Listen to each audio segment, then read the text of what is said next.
My Father's work worldwide presents the charges against Jesus. The charges against Jesus that brought about his torture and crucifixion. Do you know what the sins are they accused Jesus of? Do you know he did some of the things, yeah, they accused him of? But he never sinned. So they accused him of committing sin that was not sin. Of course, they didn't care about that. They wanted rid of him. They just wanted to get rid of him and the truth that he stood for. Matthew, first book in the New Testament. Matthew 29, verse 24, verse 9. And I hope you know why I tell you what book it is, where it is, and the chapter and verse. Because I'm reading the Bible to you, and I want you to read along with me, knowing that I usually I don't speak in Old English. I speak in modern English. Matthew 24, verse 9, Jesus said, "Then shall they deliver you up to be afflicted, and shall kill you, and you shall be hated of all nations for my name's sake." Now, he was talking to his disciples at that time. And if you follow Christ, you are a disciple of Christ, and he's also talking to you. This is also what they will do to you.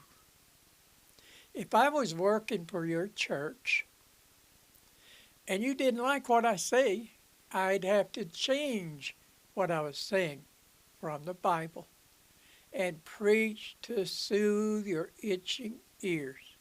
2 Timothy chapter 4, verse 3. For time will come when they will not endure sound doctrine, but after their own lusts shall they heap to themselves teachers having itching ears. Not the teachers having itching ears, but they themselves want to hear what they want to hear. And I can tell you from the comments I get and the cursing I get that that time is here. But I can't preach to soothe your itching ears, and you should not want me to, because if I don't, you're blinded by your teachers. I teach the Bible from beginning to end. All of it. All of it. Follow along with me and find out. And since no one is paying me, I preach everything the Bible says. And all you can do is curse me in the comments because you can't stop me. Which is what they do, what they did to the prophets, apostles, and disciples. But they also murdered them. So far, nobody has murdered me. I must be going wrong somewhere. They haven't murdered me yet. So I must be going wrong somewhere. Back to Matthew 24. Matthew 24 is the book that gives a countdown of events leading right up to Jesus' return. If you want to know when Jesus is going to return, Matthew chapter 24, first book in the New Testament. But rejoice inasmuch as you are partakers of Christ's suffering. There's no better thing that can happen to me and happen to you than to be partakers of Christ's suffering. Partakers of Christ's suffering, that when his glory shall be revealed, you may be glad, glad also with exceeding joy. If you be reproached for the name of Christ, happy are you, for the Spirit of glory, get this, for the Spirit of glory and of God rests upon you. On their part, he is even evil spoken of, but on your part he is glorified. You and I glorify God while others speak evil of him. But let none of you suffer as a murderer, or as a thief, or as an evildoer, or as a busybody in others' matters. Stay out of others' matters. Yet if any man suffer as a Christian, let him not be ashamed, but let him glorify God on this behalf. For the time is come that judgment must begin at the house of God, and if it begin first at us, what shall be the end of them that obey not the gospel of God? And if the righteous scarcely, barely be saved, where shall the ungodly and the sinner appear? My dad always said, one of the things I remember that he said, and there are many, excuse me, even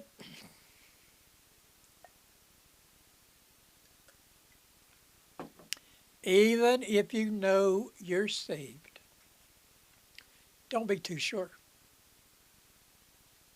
Take that to heart. Even if you know you're saved, don't be too sure. Verse 19. Wherefore let them that suffer according to the will of God commit the keeping of their souls to him in well-doing, as unto a faithful Creator, which, of course, he is.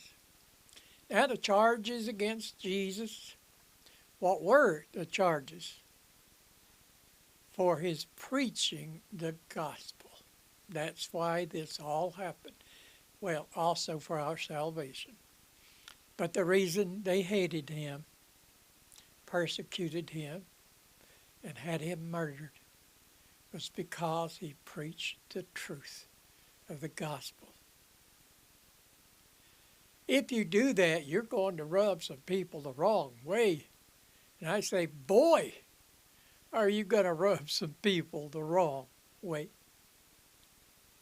First charge against Jesus, blasphemy. Blasphemy. In the Old Testament, blasphemy means to insult the honor of God, either by attacking him directly or mocking him indirectly. The penalty for blasphemy was death by stoning. Death by stoning. Since they love God so much. Oh, yeah. Yeah, The primary accusation leveled against Jesus by the Jewish leaders was blasphemy. They accused him of claiming to be the Son of God, which they considered to be a blasphemous assertion. In the eyes of the Jewish religious authorities, not God, in their eyes, that's what they cared about. This claim was a direct affront to their understanding of monotheism, one God, and the exclusive worship of the one God. Second accusation against God, false prophecy. Another accusation made by the Jewish leaders was that Jesus had made false prophecies. They alleged that his teaching and predictions were misleading and contrary to the established prophetic traditions within Judaism. They didn't accuse him of sinning against God. They accused him of sinning against them, the established prophetic traditions of theirs. This accusation thoroughly further fueled their opposition to Jesus and provided grounds for seeking his condemnation. That's what was important, most important to them. Accusation number 3, violation of the Sabbath. This is the one he didn't commit. The Jewish leaders also accused Jesus of violating the Sabbath. They contended that his actions, such as healing the sick on the Sabbath, were in direct violation of the Sabbath laws outlined in the, not Bible, Torah. That was their Bible. Their traditions. In Judaism, in that day, their laws were all that counted in their eyes. This accusation reflected their concern with upholding religious observance and adherence to traditional customs. What about God's law? They weren't interested in that at all. Traditions of men never outweigh the laws of God. Accusation number 4, claim of kingship.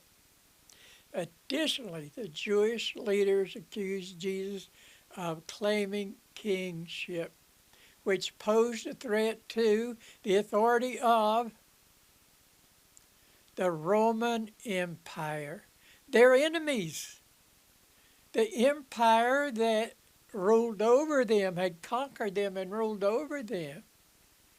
They feared that Jesus' assertion of being the king of the Jews could incite a rebellion and challenge to the rule of the Roman authorities, thereby jeopardizing stability of the region.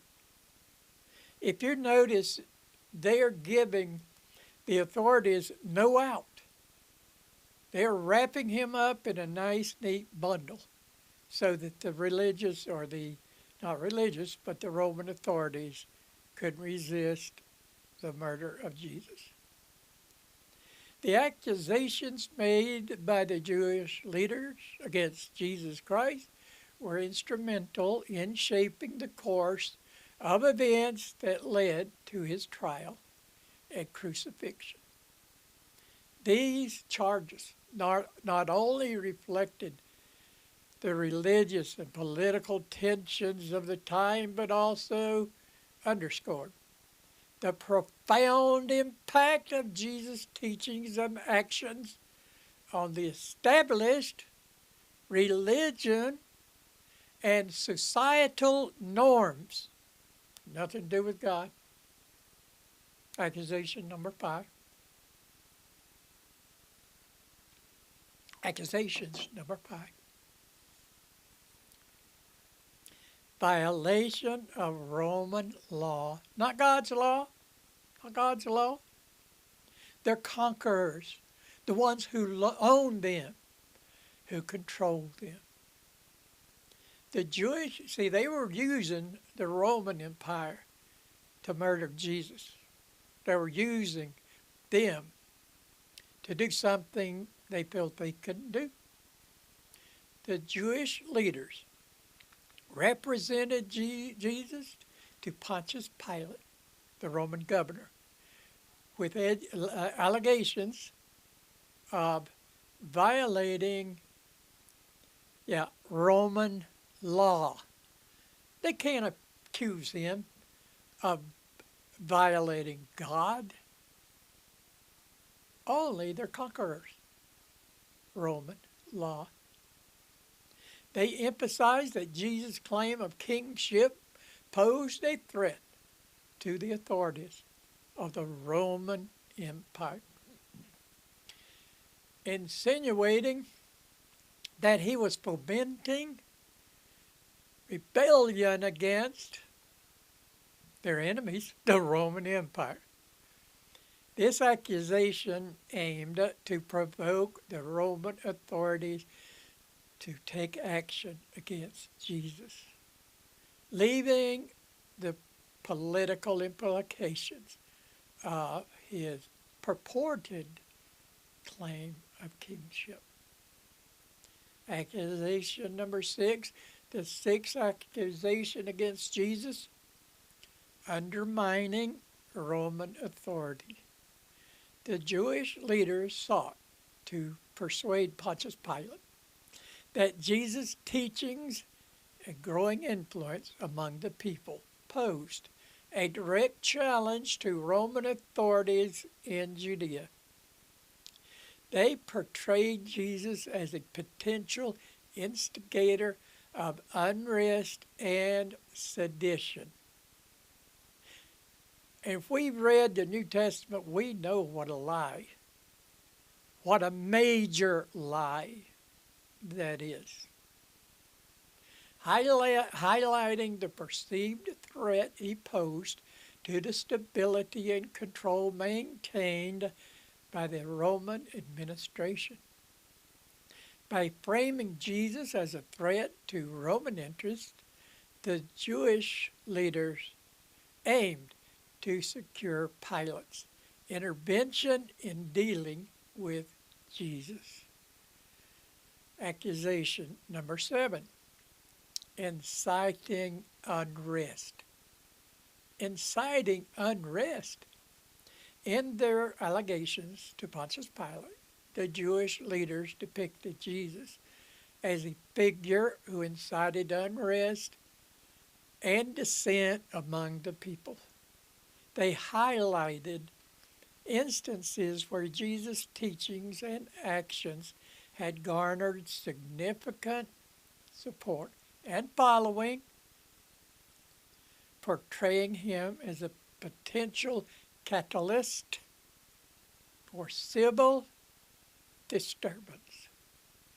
By emphasizing the potential for social upheaval incited by Jesus, the Jewish leaders aimed to persuade Pilate to view Jesus as a threat to Roman order and to intervene accordingly.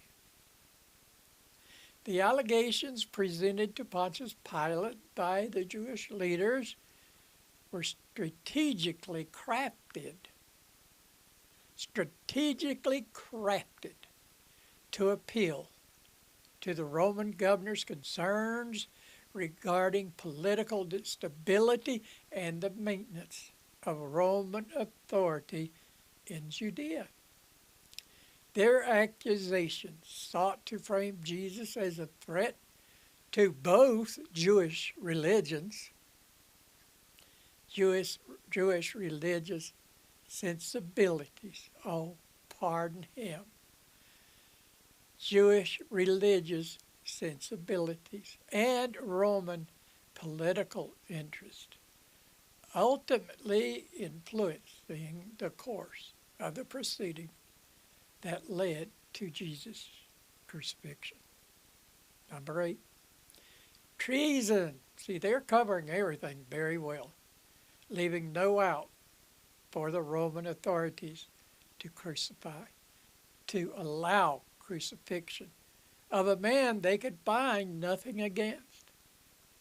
The charges brought before Roman authorities against Jesus Christ, including the accusation of treason, the Jewish leaders portrayed Jesus as a threat to the Roman Empire by alleging that his claim of kinship undermined the authority of Caesar. This charge aimed to incite the Roman authorities to take decisive action against Jesus, framing him as a subversive figure whose purported kingship posed a direct challenge to the sovereignty of the Roman government in the region. Number 9, ninth accusation. This is a good one. Disturbing the peace. Disturbing the peace. Another threat, another charge, not a threat, they didn't have the courage to threaten him themselves. Another charge leveled against Jesus before the Roman authorities was that of disturbing the peace.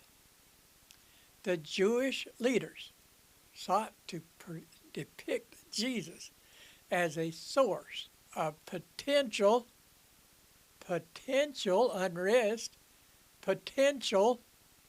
unrest and civil disturbance, emphasizing Jesus where his teachings and actions had garnered significant support and following. By framing Jesus as a destabilizing force, the Jewish leaders aimed to persuade the Roman authorities to view him as a threat to the maintenance of order and to intervene accordingly. Number 10, incitement to rebellion. Boy, they're covering it all well, aren't they? The Jewish leaders also sought to portray Jesus as an instigator of rebellion, alleging that his teachings and growing influence among the people posed a direct challenge to Roman authority in Judea. Roman authority in Judea. By emphasizing potential for social upheaval incited by Jesus, the Jewish leaders aimed to persuade the Roman authorities to view him as a threat to the stability and control maintained by the Roman administration, thereby urging them to intervene decisively. The charges brought before the Roman authorities were strategically, covering all the bases, strategically designed to appeal to Roman concerns regarding political stability and the maintenance of authority in the region. These accusations sought to frame Jesus as a threat to both Jewish religious sensibilities and Roman political interests, ultimately influencing the course of the proceedings that led to Jesus' crucifixion. The basis for the crucifixion of Jesus Christ. The crucifixion of Jesus Christ was based on a combination of religious, political, and social factors that converged to lead to his execution on the cross. The events leading to his crucifixion were shaped by a complex interplay of religious opposition, political maneuvering, and societal tensions. Ultimately culminated. This has been my second video today, so I'm tired, and try to stick with me. I might have to do this one over again. Ultimately culminating in the decision to crucify Jesus. The basis for the crucifixion of Jesus Christ can be attributed to the following factors. Religious opposition. The accusations of blasphemy, false prophecy, and violation of the Sabbath were central to the religious opposition against Jesus, laying the groundwork for his eventual crucifixion. Political considerations. The political climate in Judea during Jesus' time was characterized by tensions and unrest. The Jewish leaders strategically framed Jesus, his claim of kingship, as a challenge to the Roman authority, seeking to provoke the Roman authorities to take action against him. Now, all this being said, we should not hate the Jews because they sought so viciously to destroy Jesus. Because that had to be done so that mankind would have even a chance at salvation. Don't hate the Jews. Don't hate the Jewish authorities. If they hadn't done that, we'd still be in our sin and doomed to hellfire with fire and brimstone. So don't hate them. Don't hate them. Somebody had to do it. Please share this video and all its failures and all my misspeaking. Share this video and all my videos. Also subscribe and like and all the things that they say on YouTube. I don't remember them. But if you would do that, just be sure to share, because in that way you're sharing the gospel. It will help me to get them out and around the world. Remember, all my videos are on Rumble, which is the Canadian social media. That's at rumble.com / like the banner says, rumble.com / My Father's Work World of White. And until next time, goodbye.